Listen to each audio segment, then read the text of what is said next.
Kita bersyukur sampai saat ini Tuhan menyertai kita. Ebenezer.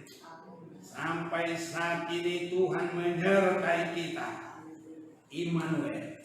Itu sebabnya kita mau baca firman Tuhan 2 Raja-Raja pasal 16 ayat yang ke-16 mulai.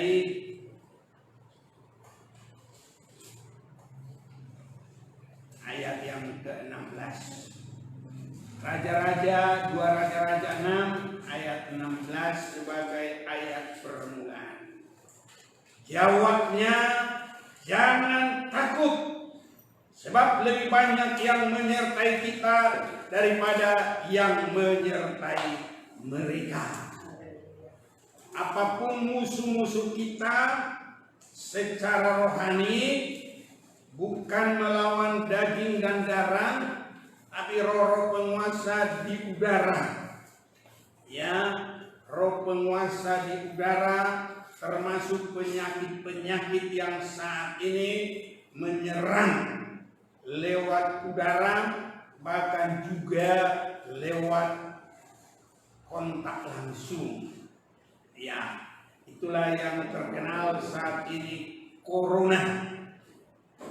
Sudah begitu ratusan negara berjuang tentang corona.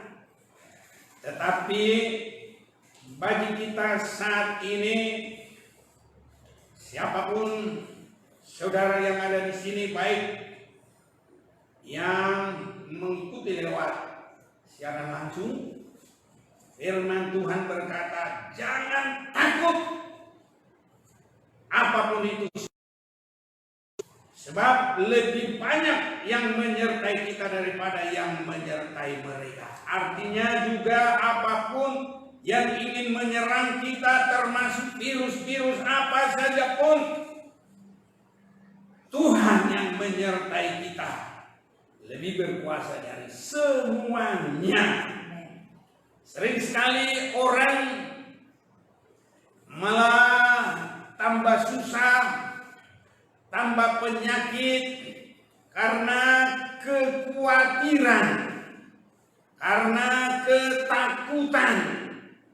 Itu sebabnya yang pertama kita baca tadi, jangan takut.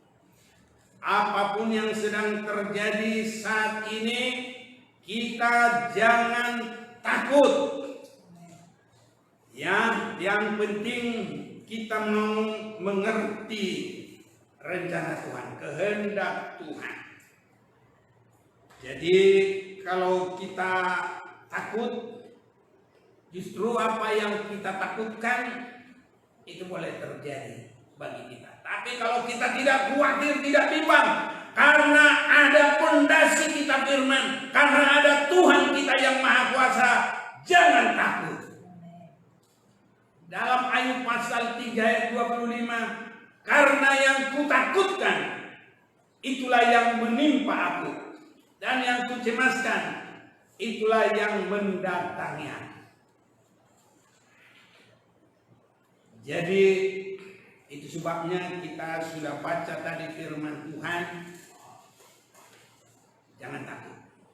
Apa yang saya bacakan ini adalah Ayub 3 ayat 25, karena yang kutakutkan itulah yang menimpa aku, dan yang kucemaskan itulah yang mendatangi aku. Itu sebabnya saudara-saudara dimanapun saudara boleh berada saat ini, jangan masuk dalam hidupmu sedikit pun ketakutan. Kita semua jangan masuk sedikit pun kekhawatiran. Ketakutan, kekhawatiran itulah pintu musuh masuk menyerang iman kita, kerohanian kita. Bahkan kalau dia sudah masuk, dia akan bekerja menghancurkan hidup kita. Sebabnya dalam firman ini 2 Raja-Raja 6 ini ayat 16, jawabnya jangan takut, sebab lebih banyak yang menyertai kita daripada yang menyertai mereka.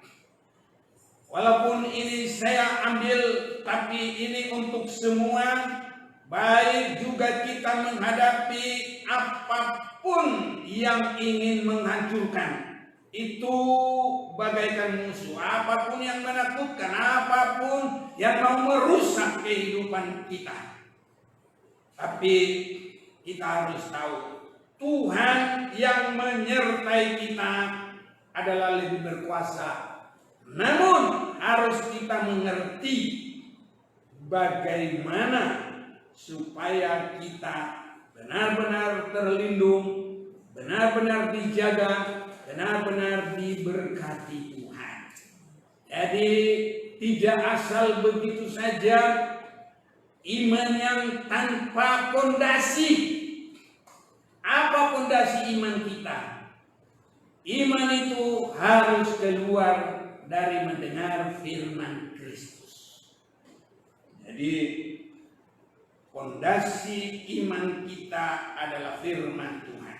Sebabnya saat ini kita akan lebih memperhatikan firman Tuhan. Memang dalam firman Tuhan yang saya baca ini itu berawal dari orang-orang Aram yang akan menghancurkan bangsa umat Tuhan. Dan memang mereka adalah rasa lemah. Bahkan mereka hanya ada di dalam negeri mereka, dalam tembok yang ada pada mereka. Sama dengan saat sekarang mungkin hanya ada di rumah-rumah. Bagaimana kita supaya aman dimanapun kita boleh berada? Kita harus memperhatikan firman Tuhan ini. Satu, kita harus memiliki mata rohani yang terbuka. Di akhir zaman ini harus memiliki mata rohani yang terbuka. Mata rohani yang terbuka mengerti kehendak Tuhan, mengerti kuasa Tuhan, mengerti kekuatan daripada Tuhan. Mata yang terbuka itulah pengertian yang sungguh terhadap firman Tuhan. Ayat yang ke-17, lalu berdoalah Elisa, ya Tuhan, bukalah kiranya matanya supaya ia melihat. Maka Tuhan membuka mata hamba itu sehingga ia melihat. Tampaklah gunung itu penuh dengan kuda dan kereta berapi sekeliling Elisa. Saudara-saudaraku, ini yang harus terjadi bagi kita.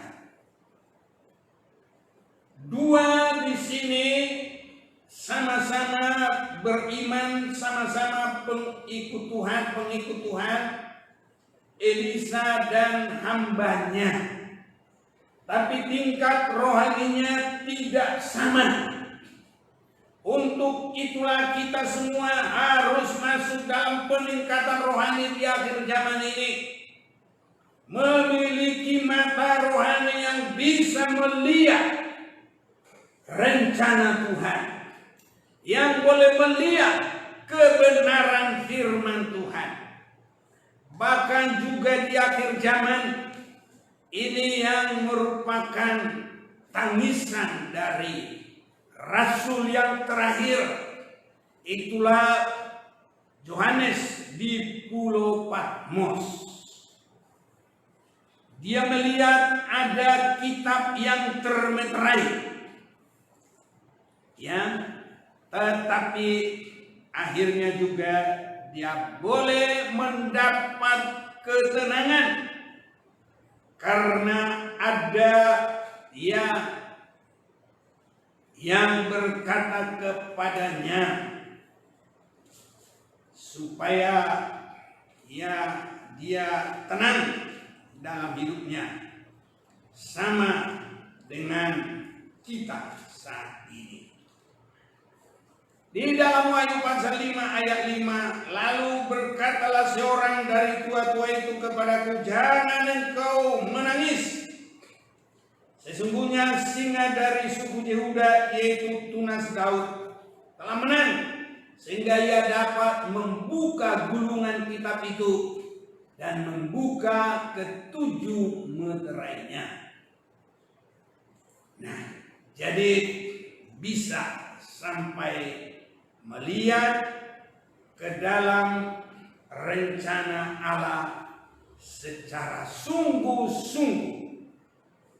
Itu sebabnya harus ada mata yang terbuka kepada hal-hal yang rohani.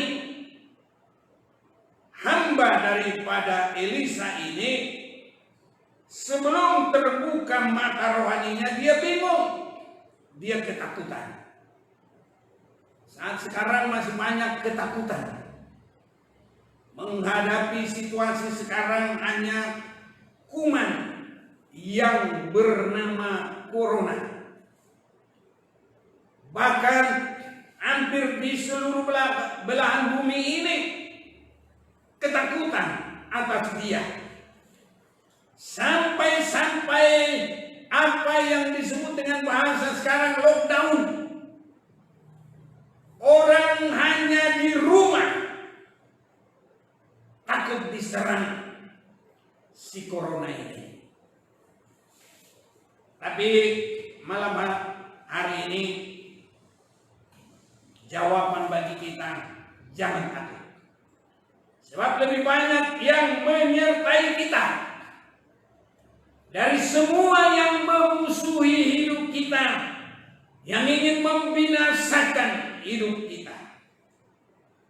Tapi disinilah kita lihat Elisa tidak khawatir, tapi hambanya khawatir. Ini sama-sama di dalam kekristenan. Kita ini jangan masuk dalam golongan yang takut, golongan yang belum melihat kuasa Tuhan. Tapi kita harus memiliki mata yang mengerti, yang melihat kuasa Tuhan, sehingga apapun yang kita hadapi tidak ada yang menakutkan kita. Sebab Tuhan yang kita sembah lebih berkuasa, lebih besar dari apa yang ingin menghancurkan kita. Yesus Kristus dalam kebangkitannya meterai bagi kita. Jangan takut. Kecil itu virus. Memang dia kecil, tapi artinya bagi orang yang melihat kuasa Tuhan, virus corona tidak ada apa-apanya. Elisa berkata kepada hambanya, jangan takut. Dengan arti yang menyertai kita sangat berkuasa, mampu menolong kita, mampu melindungi kita. Bahasa kerennya, dia memproteksi kehidupan kita. Kita semua yang ada di sini, saudara-saudara yang mendengarkan firman Tuhan ini, dimanapun saudara berada, di rumah, di kantor, di mana-mana saja pun, ya, Tuhan berkuasa menolong kita. Tapi kalau Tuhan tidak menolong, saudara mau di mana saja, di lubang yang sempit saja pun, virus corona boleh masuk di sana. Kalau bukan Tuhan yang melindungi. Tapi kalau Tuhan yang melindungi kita, jangan takut, jangan khawatir. Apa yang membuat Elisa tidak takut? Karena di sekeliling dia ada kuda. Ya, tadi ayat yang ke-17 berdoalah Elisa, ya Tuhan bukalah kiranya matanya supaya dia melihat. Maka Tuhan membuka mata hamba itu sehingga ia melihat. Tampaklah gunung itu penuh dengan kuda dan kereta berapi sekeliling Elisa. Kuda berapi ini juga bisa mengelilingi kita. Bahkan bukan hanya mengelilingi, ada lagi yang melebihi dari itu. Ada pada gereja di akhir zaman. Karena kuda itu adalah, kalau firman Tuhan ini dibuka bagi kita, kuda itu adalah menunjuk satu kekuatan. Itu sebabnya mesin-mesin yang kita selalu dengar berapa PK, itu artinya dalam arti tenaga kuda. Jadi kuda adalah menggambarkan satu tenaga, kekuatan. Mobil-mobil semakin dia tinggi, apa yang disebut PK-nya itu, tenaga kudanya itu, maka dia akan semakin kuat berlari, kuat untuk membawa beban yang sangat berat. Nah, dan di sini kita lihat juga kuda yang berapi sekelilingnya.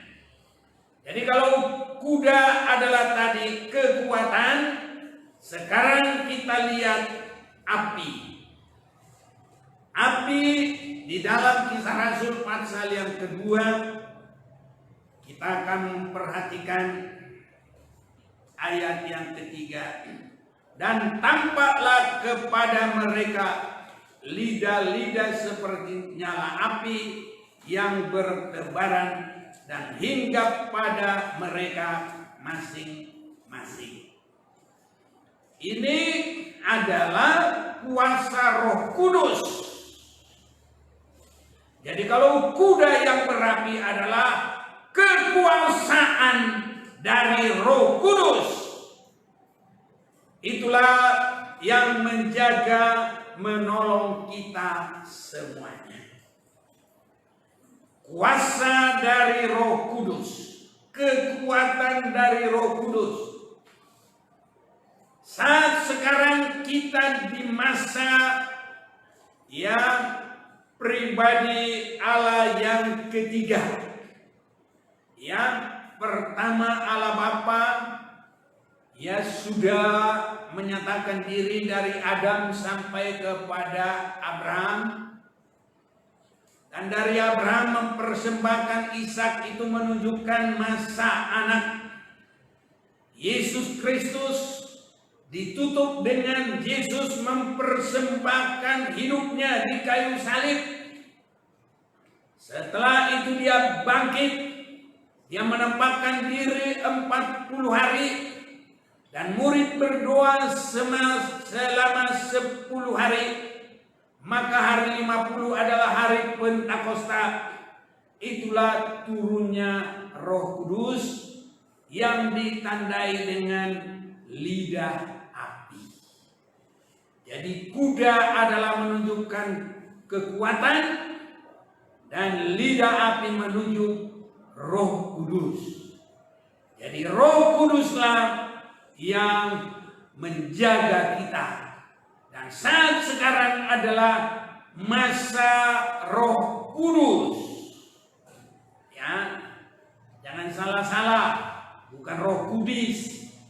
Ya, jangan salah-salah, tapi adalah Roh Kudus. Itu yang menguasai kita. Bahkan di dalam mulai masa hari Pentakosta, tidak lagi hanya sekeliling, bahkan masuk dalam kita, memenuhi kita, sehingga kita benar-benar lebih aman di akhir zaman ini. himbauan supaya kita semua penuh dengan Roh Kudus.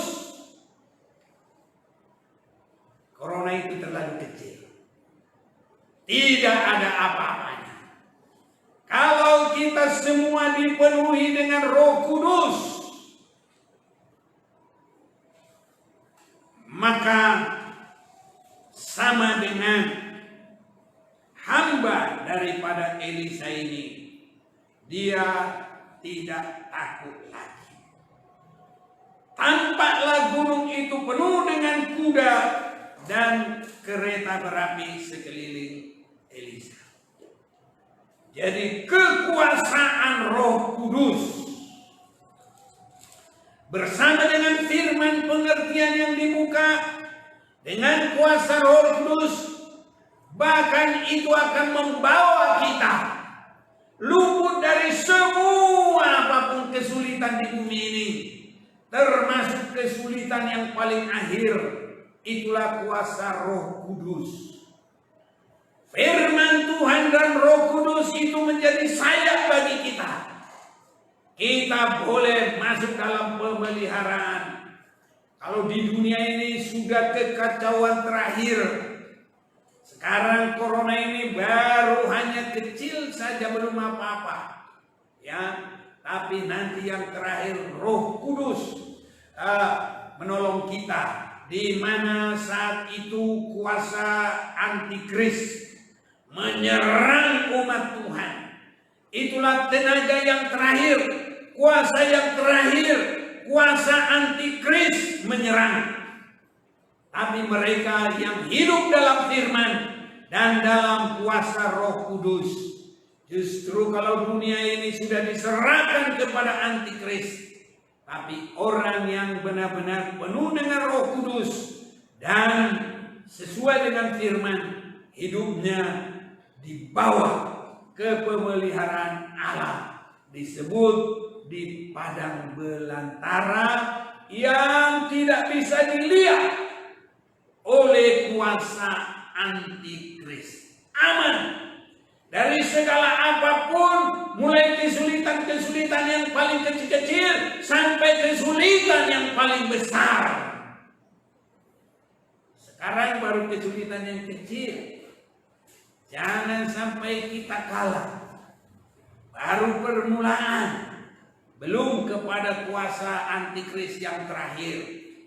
Tapi apapun itu, sampai kuasa antikris yang terakhir, dengan kita hidup dalam kebenaran firman yang di dalam bimbingan pengurapan Roh Kudus, kita tidak khawatir. Kalaupun dunia ini dikuasai oleh antikris, boleh. Tapi kita sudah dibawa dalam pemeliharaan Tuhan, jauh dari mata musuh, jauh dari mata antikris, jauh dari segala apapun, dari kuasa antikris dengan segala keahliannya untuk menghancurkan iman. Itu sebabnya saat sekarang kita harus memiliki mata yang terbuka kepada Tuhan. Bagaimana supaya kita boleh memiliki mata yang terbuka? Elisa, dia dikelilingi oleh kuda yang berapi. Saat itu, itulah yang terjadi. Bagaimana hubungan manusia dengan Roh Allah? Karena Roh Allah itu dicurahkan oleh Yesus Kristus langsung bagi mereka yang rindu. Jadi mereka hanya baru dikelilingi.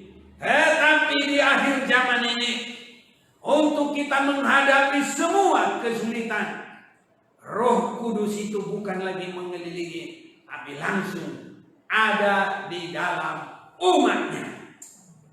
Biar Roh Kudus itu ada di dalam hidup kita semua, tidak hanya mengelilingi, tapi Roh Kudus ada di dalam kita masing-masing. 1 Korintus 3 ayat 16. Tidak tahukah kamu bahwa kamu adalah bait Allah dan bahwa Roh Allah diam di dalam kamu? Jadi Roh Kudus itu adalah tenaga, ada kuasa, dan roh yang menghidupkan. Ya. Jadi sudah lengkap bagi kita di akhir zaman ini. Roh Kudus itu ada langsung di dalam kita. Inilah kekuatan kita untuk melawan segala apapun musuh yang ingin menghancurkan iman, yang membuat takut, yang ingin membuat kerohanian ini tidak bisa berkembang. Ya. Tapi Elisa yang dia dengan mata terbuka, dia tahu semuanya, dan dia juga memiliki kuasa karena dia begitu sudah merasakan satu persekutuan yang sungguh-sungguh dengan Tuhan. Ini harus terjadi bagi kita, apalagi untuk sekarang sudah ada bagi kita janjinya Tuhan. Roh Kudus tidak hanya sekeliling kita, tapi Roh Kudus ada diam di dalam kita.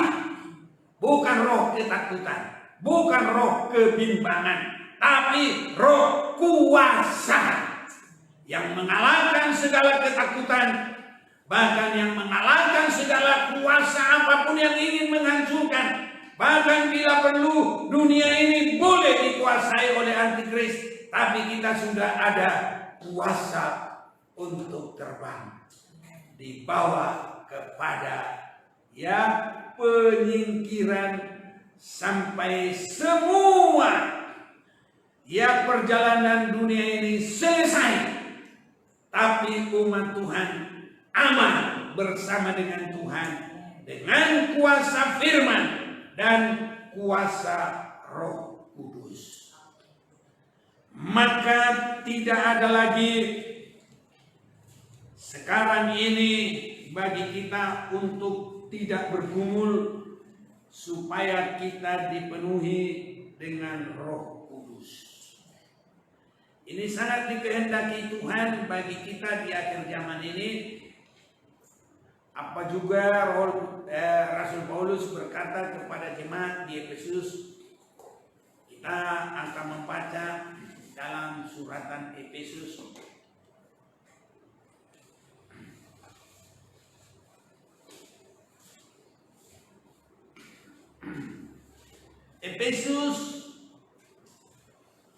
pasal yang ke-6 dulu, ya. Ada yang suka baca boleh bantu. Ayat 17. Efesus 6 ayat 17. Dan terimalah ketopong keselamatan dan pedang roh, yaitu firman Allah. Terus dalam segala doa dan permohonan berdoalah setiap waktu di dalam roh, dan berjaga-jagalah di dalam doa itu dengan permohonan yang tak putus-putusnya untuk segala orang kudus. Sampai 18. Sudah. Ya, jadi terimalah ketopong keselamatan dan pedang roh, yaitu firman Allah. Dua ini, ketopong keselamatan dan pedang roh, itulah firman Allah. Jadi firman dan roh itu keselamatan bagi kita, sampai bagaikan dua sayap burung nasar membawa kita terhindar dari penguasaan antikris. Sekarang baru hanya corona. Ya. Dalam segala doa dan permohonan berdoalah setiap waktu dalam roh. Ini, kalau kita tidak dipenuhi dengan Roh Kudus, bagaimana kita berdoa? Itu sebabnya dimanapun semua harus sampai berdoa dalam roh. Dengan itulah kita berjaga-jaga dalam doa, dengan permohonan yang tidak putus-putusnya untuk segala orang kudus, untuk kita dan segala orang kudus, berdoa di dalam Roh Kudus. Kalau kita baca lagi dalam pasal yang kelima ayat 18, dan janganlah kamu mabuk oleh anggur, karena anggur menimbulkan hawa nafsu, tetapi hendaklah kamu penuh dengan roh Kudus, roh Allah. Ada R di tengah-tengah kalimat itu menunjuk rohnya Allah. Tidak ada jalan lain. Siapa yang mau kuat, siapa yang mau terpelihara, harus dipenuhi dengan Roh Kudus. Ya, siapapun, bapak, ibu, pemuda, pemudi, sampai anak-anak. Di akhir zaman ini ada janji Tuhan, sampai pun teruna-teruna semua dipenuhi dengan Roh Kudus.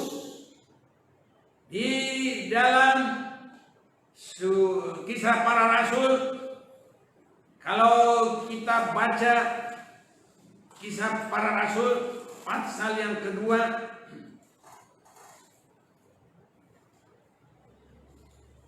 di sana karena ini janji adalah bagi kita, sampai pun yang muda-muda. Jadi semua tidak boleh tidak, harus sampai dipenuhi dengan Roh Kudus. Mari kita mau baca dulu ini.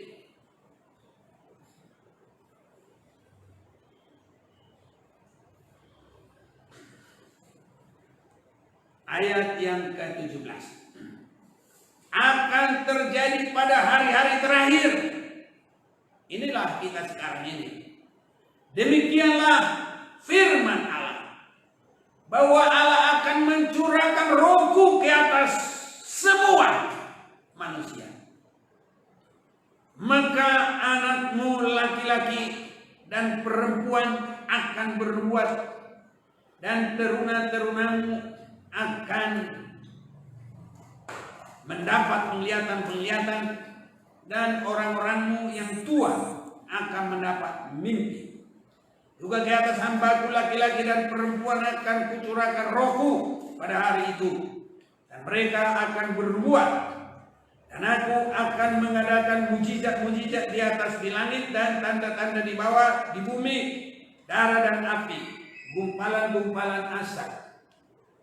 Matahari akan berubah menjadi gelap gulita, dan bulan menjadi darah, sebelum datangnya hari Tuhan, hari yang besar dan mulia itu.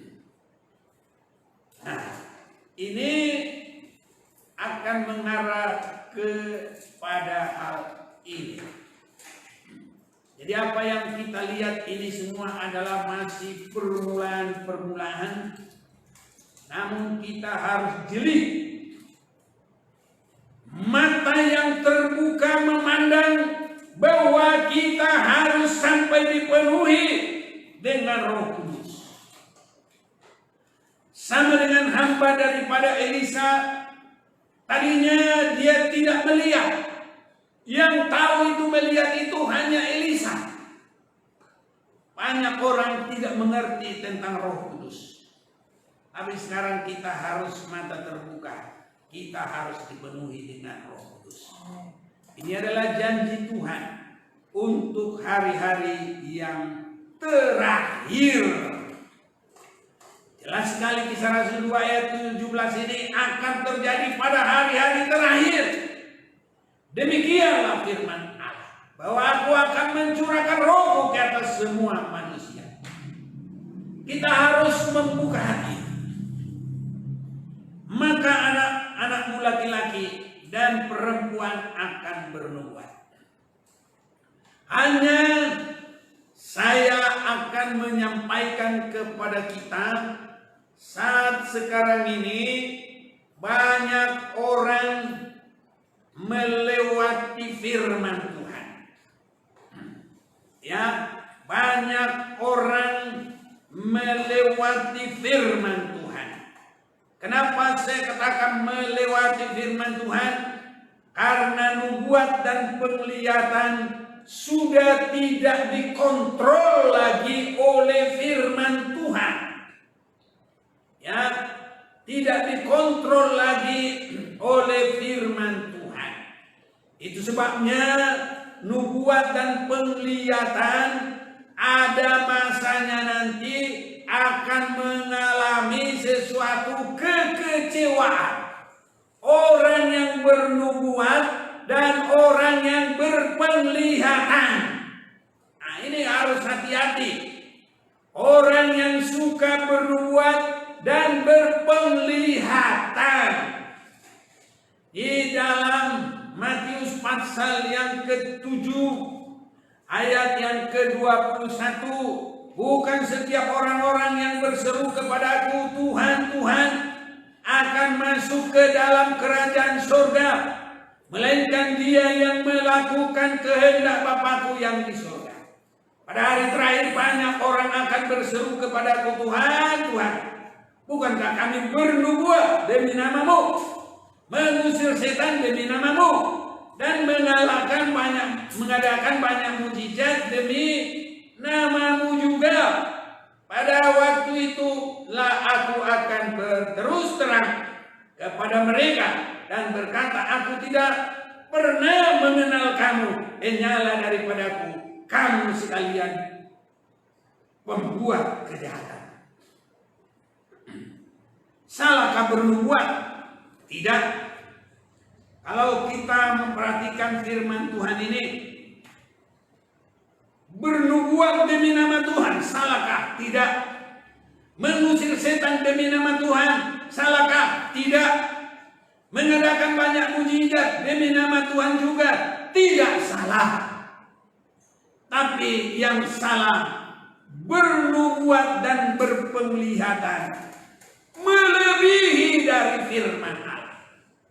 Mereka bernubuat dan berpenglihatan tidak ada tertulis dalam firman. Tapi kalau bernubuat dan berpenglihatan lebih menguatkan firman Tuhan, nah itu bagus. Tapi kalau bernubuat dan berpenglihatan tidak ada tertulis dalam firman, itu tidak bisa. Sering sekali orang, aku sudah ke neraka. Tidak pernah ada. Orang sekarang ada juga. Orang yang berbuat jahat bukan di neraka, tapi disebut di alam maut. Belum neraka. Neraka itu nanti sesudah penghakiman. Bahkan orang-orang benar yang mati dalam Tuhan belum di surga. Di mana mereka sekarang? Disebutkan Firdaus atau pangkuan Abraham. Itu sebabnya kalau orang berkata aku dari surga, surga mana? Dia bilang aku sudah dari neraka, neraka mana? Jadi nubuat dan penglihatan harus sejalan dengan firman, tidak melebihi. Kalau tidak ada tertulis dalam firman, itulah nabi palsu. Harus ada tertulis dalam firman. Kalau kita belajar dalam 2 Raja-Raja pasal yang ke-6 ini, bagaimana supaya mereka hidup damai tentram. Sebenarnya Elisa ini punya penglihatan bahkan juga nubuatan yang hebat sekali. Nubuatan itu adalah mengatakan sesuatu yang belum terjadi. Belum terjadi bagaimana situasinya Raja Aram, tapi Elisa sudah bisa mengatakan semua. Sehingga dia berkata kepada Raja Israel, ini yang akan terjadi. Ini yang akan terjadi. Sampai Raja Aram bingung. Apakah ada dari antara kita yang menyeleweng memberitahu rahasia ke sana? Nah, jadi ini tidak melewati yang tertulis dalam firman. Ada orang melewati tertulis, aku sudah keluar masuk ke surga. Surga mana? Orang surga aja belum bisa ke situ. Orang yang benar itu masih ada disebut di pangkuan Abraham, tapi dia bilang dia sudah dari surga. Kalau tidak ada dalam firman Tuhan, itu bukan. Jadi bingung Raja Aram. Bagaimana ini boleh terjadi? Sehingga dia mengamuk. Dan dia mengirimkan tentaranya untuk menangkap Elisa.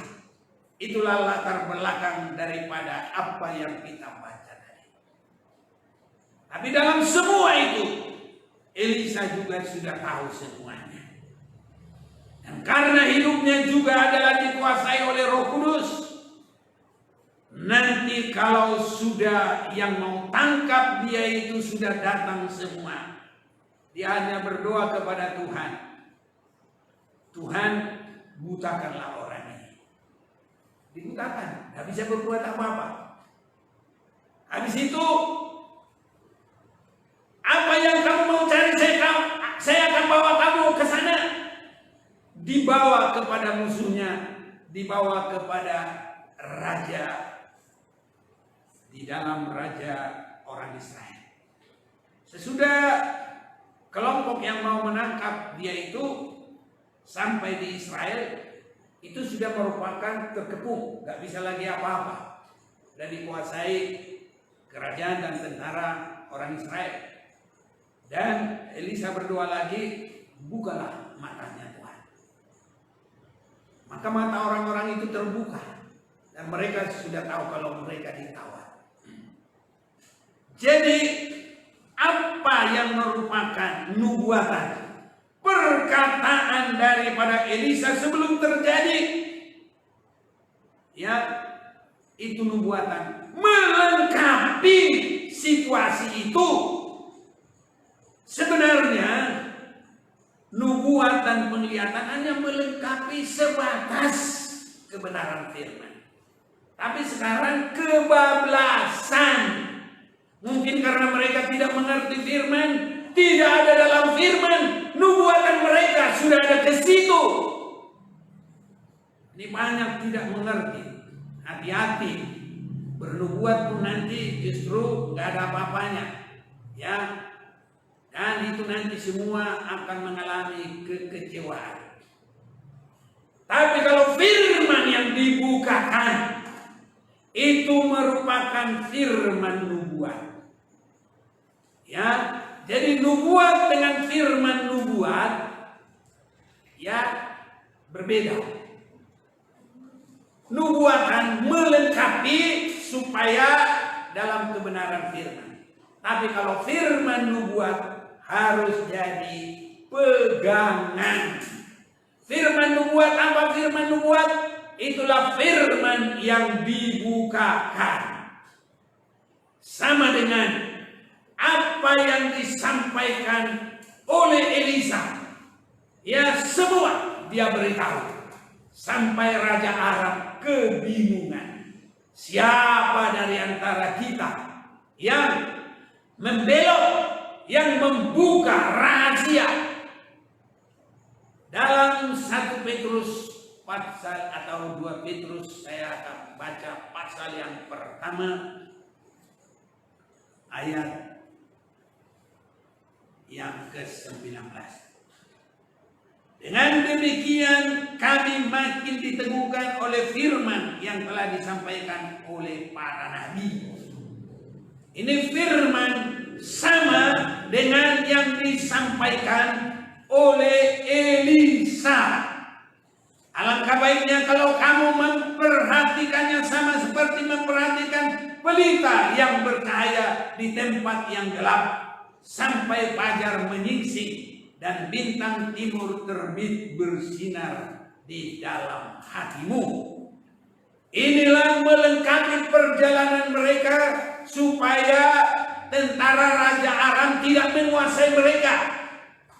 Ada firman yang disampaikan oleh Elisa. Saya lanjut.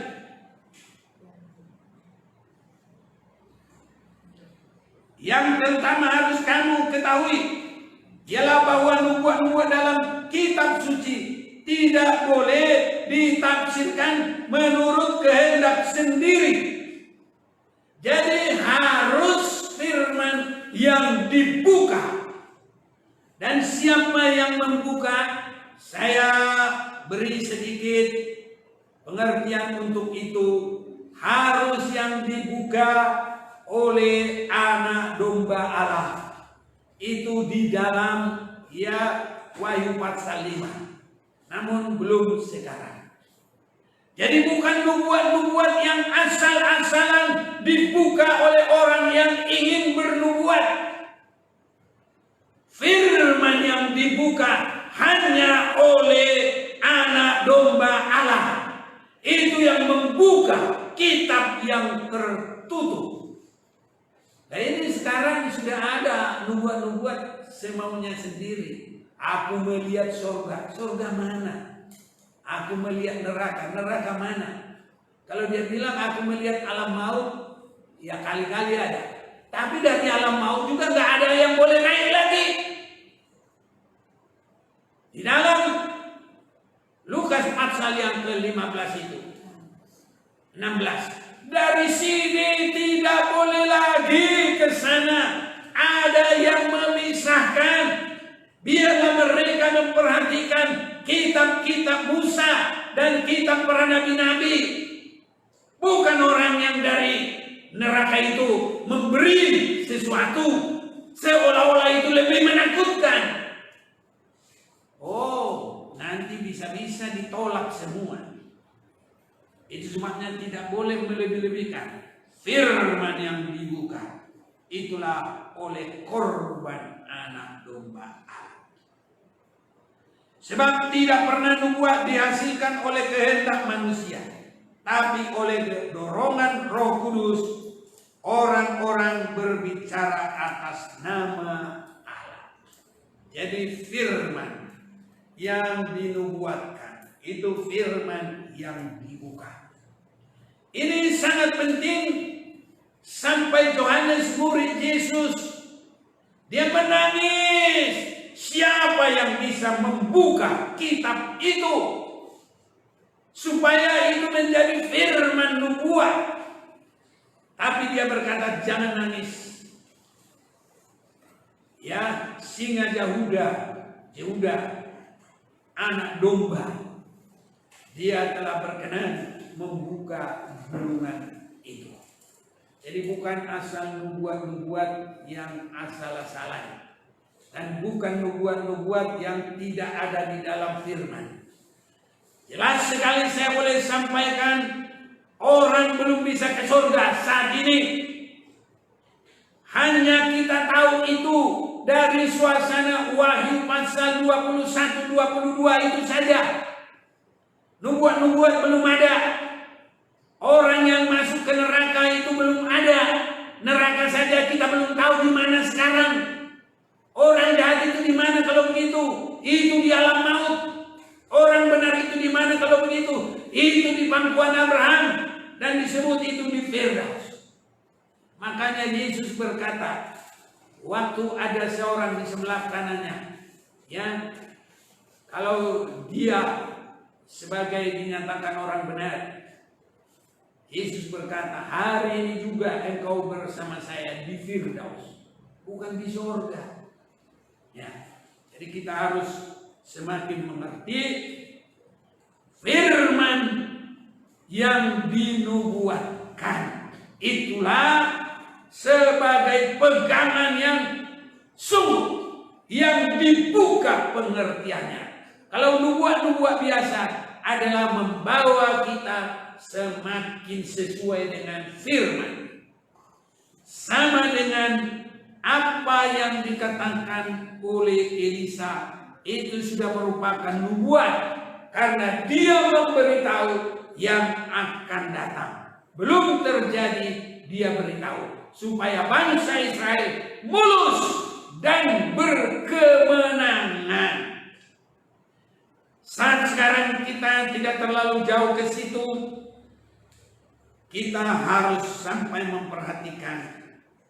Kita dalam perjanjian lama bagaikan diselubungi oleh kuda-kuda berapi. Itulah kuasa Roh Kudus yang luar biasa. Kuda kalau dibuka dalam pengertiannya itu adalah kekuatan. Itu sebabnya di dalam Wahyu pasal 6 ada beberapa kuda. Itu adalah kekuatan, kekuatan perang, kekuatan kematian, ya, kekuatan kehancuran itu. Tetapi kalau kuda berapi, itulah kekuatan Roh Kudus. Karena api adalah kuasa Roh Kudus tadi di dalam Kisah Rasul pasal 2 ayat 3. Jadi Elia juga naik ke surga. Itu adalah di dalam kuasa Roh Kudus, kekuatan Roh Kudus. Sebabnya Elia naik ke surga dalam memakai kereta kuda yang berapi. Itulah kuasa Roh Kudus. Saat sekarang kita menghadapi semua, mari harus sampai dipenuhi dengan Roh Kudus. Hendaklah kamu dipenuhi dengan Roh Kudus. Sehingga dengan kita dipenuhi dengan Roh Kudus, bukan lagi di sekeliling kita, tapi di dalam kita. Sehingga kita disebut rumah Allah. Tapi rumah Allah bukan sekedar rumah Allah. Harus rumah Allah yang lengkap. Mulai dengan halaman yang berkenan kepada Tuhan, sampai kepada ruang kudus dan ruang maha kudus. Jadi kehidupan kita sebagai rumah Allah harus mengalami penyucian darah, pengudusan firman, dipenuhi dengan Roh Kudus, semakin mematikan keinginan daging sampai disempurnakan. Maka kita tidak khawatir lagi. Apapun virus corona itu kecil, Tuhan mau tolong kita semua. Tuhan mau tolong semua yang mendengarkan firman Tuhan. Roh Kudus dalam kita, dia tidak berkuasa masuk kepada kita. Kalau sempat dia sudah masuk, itu menjadi tawanan, mati, kalah semuanya. Tidak berkuasa. Sempat pun dia menyerang, tapi dia kalah. Kuman-kuman corona kalah semuanya. Amin. Saudara-saudara yang di rumah di mana-mana mendengarkan firman itu, ini yakinkan. Kalau kita dipenuhi dengan Roh Kudus berdasar dengan firman Allah, maka kuman corona itu harus binasa. Tak berkuasa atas kita. Sama dengan orang-orang Aram. Itu menjadi tawanan bagi Elisa. Mau bawa kita kepada hal yang terarah sesuai dengan firman ini. Saudara-saudaraku, bagaimana kita dipenuhi dengan Roh Kudus? Harus benar-benar penuh dengan kerinduan kepada Tuhan. Melebihi dari semuanya.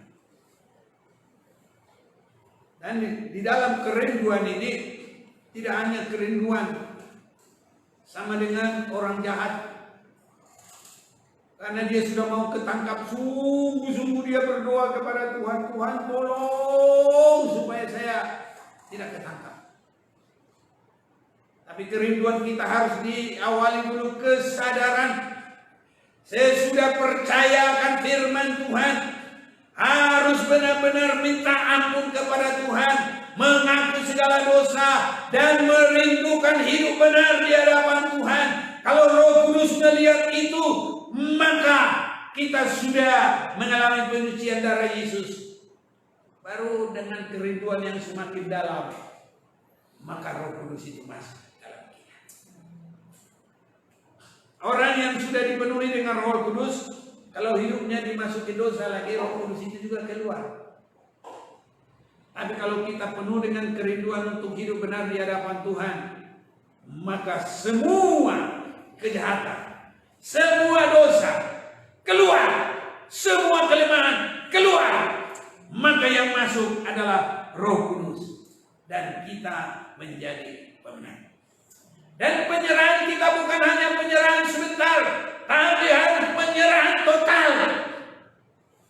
Bagaimana penyerahan Sadrak, Meshak, Abednego, bagaimana penyerahan Daniel, harus jadi penyerahan kita semua juga di akhir zaman ini. Jangan khawatir, jangan takut, harus benar-benar bersungguh-sungguh. Penyerahan kita harus bersungguh-sungguh. Roh Kudus itu limpah, luar biasa dalam hidup kita. Ya, dalam arti limpah, orang bisa merasakan keluar dari kehidupan kita ada kuasa yang luar biasa. Ini namanya Roh Kudus melimpah dari kita. Tidak hanya penuh, tapi mengalir. Apa yang disebutkan juga orang-orang benar di dalam kitab Yohanes, dari dalam dirinya juga mengalir air kehidupan. Itu menunjukkan mengalir kuasa Roh Kudus. Ya, jadi kuasa Roh Kudus itu luar biasa melimpah dari orang-orang yang sangat mengasihi Tuhan. Luar biasa limpahan daripada Roh Kudus. Jadi itu diterima oleh orang-orang yang mengasihi Tuhan, dan dia akan sampai melimpah. Dari pasal 7, Yohanes pasal 7, saya akan baca sedikit bagi kita. Ayat 37. Air sumber hidup. Dan pada hari terakhir, yaitu pada puncak perayaan itu, Yesus berdiri dan berseru, barang siapa haus, baiklah ia datang kepadaku dan minum. Barang siapa percaya kepadaku, seperti yang dikatakan oleh kitab suci. Jadi percaya bukan asal-asalan. Percaya bukan hanya karena takut corona. Harus percaya karena mengasihi Tuhan, seperti yang dikatakan oleh kitab suci. Dari dalam hatinya akan mengalir aliran-aliran air hidup. Yang dimaksudkannya ialah roh yang akan diterima oleh mereka yang percaya kepadanya, kepada Tuhan. Sebab roh itu belum datang karena Yesus belum dimuliakan. Ini belum pencurahan Roh Kudus pada saat itu. Tapi sekarang justru sudah hampir 2000 tahun yang lalu pencurahan Roh Kudus. Kalau kita mengambil Yesus melayani dalam umur 30 dan dia diperhitungkan sekitar 3,5, maka sekarang 2020, maka ya kita tahu waktunya ya sudah mulai Roh Kudus itu dicurahkan. Jadi sudah dicurahkan pada hari Pentakosta. sudah terjadi, apalagi kita sekarang. Siapa yang mau sungguh-sungguh mau hidup benar di hadapan Tuhan, mau membuang semua yang tidak berkenan kepada Tuhan, mau hidup mau menyerahkan hidup yang benar kepada Tuhan, Roh Kudus pasti memenuhinya. Apa yang terjadi bagi Elisa? Dia dilingkupi oleh kuda yang berapi. Itulah bagi kita sekarang kekuatan Roh Kudus akhir zaman melawan semua yang mau menghancurkan umat Tuhan. Biar kita semua dipenuhi dengan Roh Kudus. Tuhan berkemurahan bukan di sekeliling kita. Berbeda di zamannya Elisa dengan hambanya. Tapi sesudah di dalam Yesus Kristus, di dalam kita langsung, sehingga bisa menolak bala semua apapun kuman-kuman yang mematikan umat Tuhan.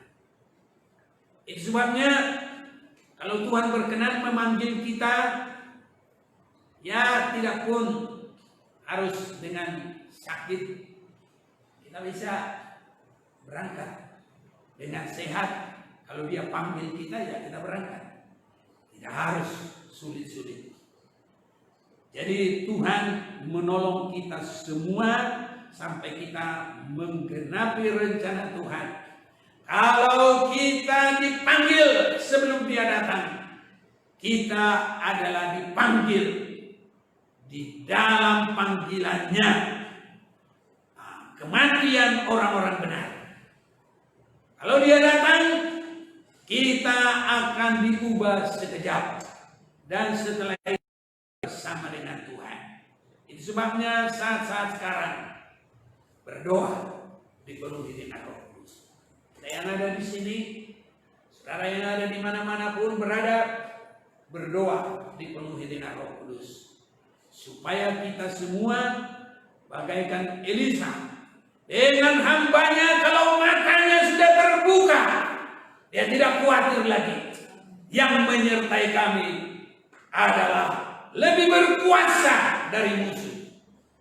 Tuhan dengan rohnya lebih berkuasa memproteksi kita. Semua jangan khawatir. Kita ada dalam penyertaan Tuhan. Mari kita mau datang kepada Tuhan.